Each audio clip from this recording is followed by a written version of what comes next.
अस्सलाम वालेकुम। Team 10 up की तरफ से ये इस कोर्स का लेक्चर 5 है। आप पेन पेपर पेंसिल अपने पास पकड़ लें ताकि आप इंपॉर्टेंट पॉइंट्स को नोट डाउन कर सकें। तो दोस्तों, इस लेक्चर में हम पैटर्न बेस्ड ट्रेडिंग को कवर करेंगे। इसमें मैं आपको मुख्तलिफ़ पैटर्न्स की स्टडी करवाऊंगा और मैं आपको ऐसी टिप्स दूंगा जिससे आपका रिस्क कम होगा और आपका रिवॉर्ड बढ़ेगा। तो दोस्तों, जैसा आप देख सकते हो कि यहाँ पे मुख्तलिफ़ पैटर्न्स हैं, जैसे head and shoulders, rectangles, channels, flags, pennants, symmetrical triangle, ascending triangle, descending triangle, wedge continuation, wedge reversal, double top, double bottom, triple top, triple bottom.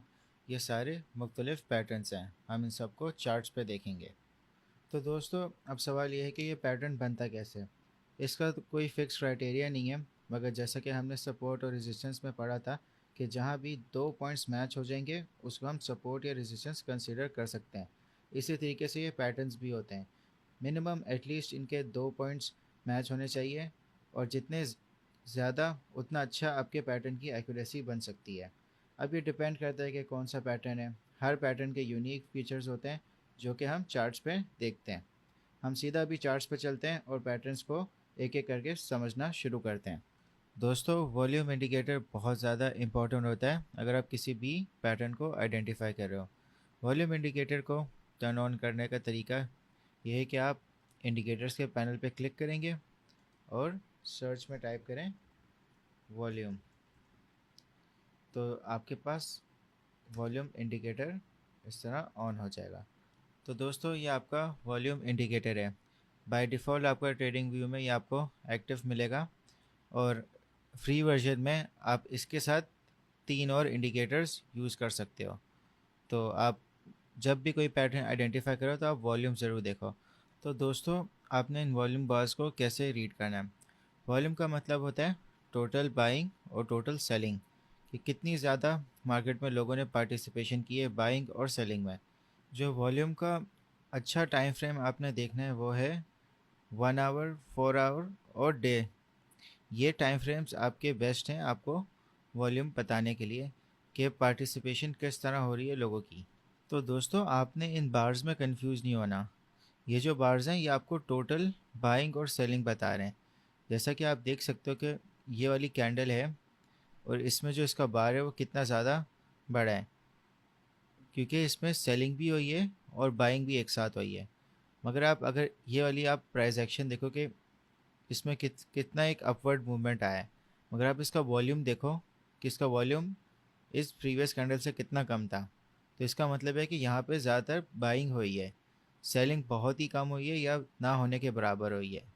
तो आपने प्राइस एक्शन को जज करने के क्या वो एक्चुअली सही एक्सप्लेन कर रहे हैं अपने वॉल्यूम के हिसाब से, तो आपको इसकी मूवमेंट की एक्यूरेसी ज़्यादा अच्छी पता चल जाएगी। तो दोस्तों, जैसा आप देख सकते हो कि इस एग्जांपल में ये रेजिस्टेंस है, ये सपोर्ट है। कि आप देख सकते हैं कि यहाँ पे रेजिस्टेंस मिली, फिर दोबारा मिली, फिर तीसरी बार मिली, फिर जब चौथी बार इसने ब्रेकआउट किया तो वो एक अनसक्सेसफुल ब्रेकआउट था। आप वॉल्यूम से देख के बता सकते हो कि आप देखोगे वॉल्यूम कितना कम है। तो दोस्तों, जब भी रेजिस्टेंस को ब्रेक अगर प्राइस एक्शन करेगा तो उसको हमेशा वॉल्यूम चाहिए होता है। अगर वो लो वॉल्यूम से ब्रेक कर रहा है तो इसका मतलब कि ये एक फेक आउट है। तो आप देख सकते हो कि किस तरह रिजेक्शन इसको मिली और ये वापस से डाउन ट्रेंड में चला गया। तो ये एक फेक ब्रेकआउट था। तो दोस्तों, आपको अपनी आंखों को ट्रेन करना है कि आप फ़ौरन किसी भी पैटर्न को देखकर समझ जाओ कि क्या पैटर्न बन रहा है। इम्पॉर्टेंट बात यह है कि सपोर्ट और रेजिस्टेंस ये बहुत ज़रूरी है ट्रेडिंग के लिए, क्योंकि इन्हीं के थ्रू आप पैटर्न्स को बनता हुआ देख सकते हो। दोस्तों, अब बात करते हैं पैटर्न्स की। हमारा सबसे पहला पैटर्न है ट्रायंगल पैटर्न्स। ट्रायंगल, जिसको नहीं पता, एक थ्री साइडेड फिगर होता है। ट्रायंगल पैटर्न्स आपको सबसे ज़्यादा कॉमन मिलेंगे मार्केट में, तभी इनसे पहले हम स्टार्ट कर रहे हैं। ट्रायंगल पैटर्न आपको इस तरह नहीं नज़र आएगा, आपको इस तरह नज़र आएगा।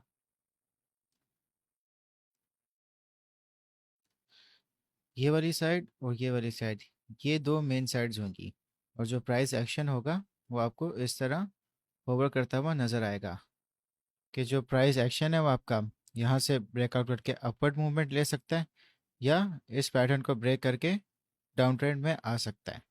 तो दोस्तों, ट्रायंगल पैटर्न्स तीन टाइप के होते हैं।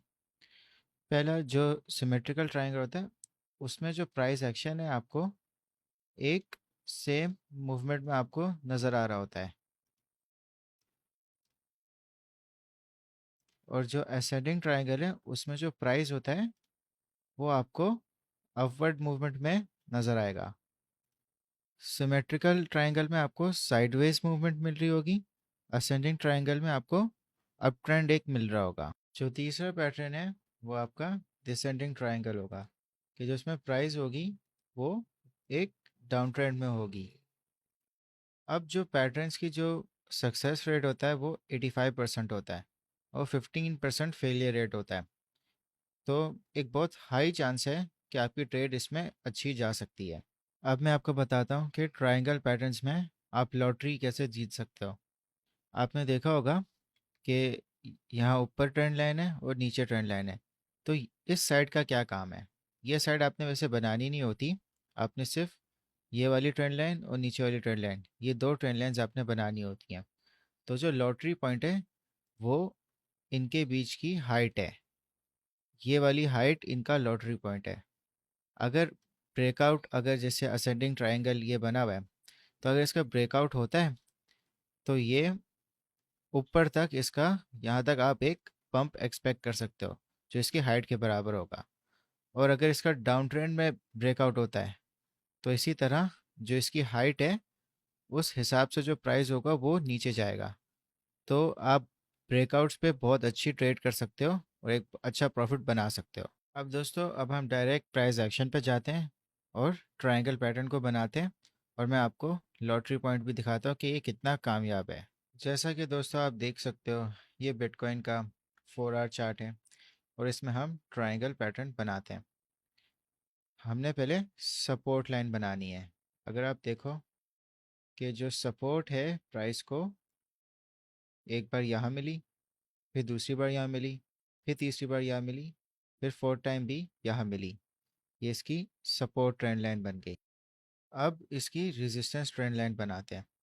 जो रेजिस्टेंस है वो इसको यहाँ मिल रही है और फिर दोबारा यहाँ मिल रही है। तो हम एक ट्रेंड लाइन बनाते हैं जो इनकी विक्स को टच कर रही है। तो अपनी ट्रेंड लाइन को कंफर्म करने के लिए सपोर्ट और रेजिस्टेंस लाइंस भी बना लो। तो हमने यहाँ पे रेजिस्टेंस लाइन बनाई है, तो ये हमारी रेजिस्टेंस लाइन बन गई जो हम हॉरिजॉन्टल लाइन के थ्रू बनाते थे। तो आप देखोगे यहाँ पे प्राइस अपवर्ड पुश हुआ एक बार, फिर दूसरी बार, फिर यहाँ तीसरी बार। तो ये इसकी एक रेजिस्टेंस लाइन इस तरह बन गई। तो जो आपकी ट्रेंड लाइन भी बनी है वो बिल्कुल ठीक बनी है रेजिस्टेंस लाइन के हिसाब से।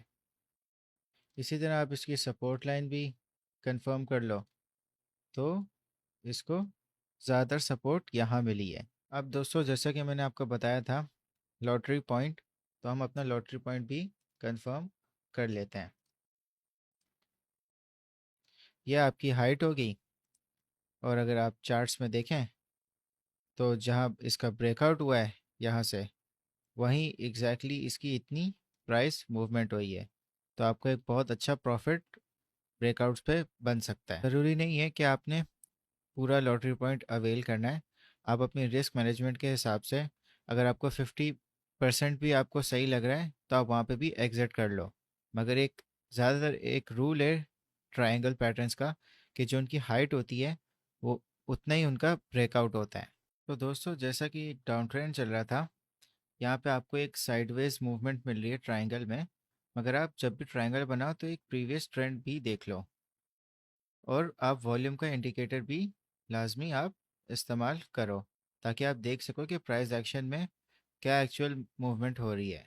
अब जैसा कि आप वॉल्यूम को देखते हुए जो प्राइस एक्शन देख रहे हो, यहाँ पे इसकी एक पॉसिबल ब्रेकआउट का था, मगर आप वॉल्यूम तो देखो कि इसकी एक वॉल्यूम नहीं थी, तो ये फिर से वापस रिजेक्ट हो गया।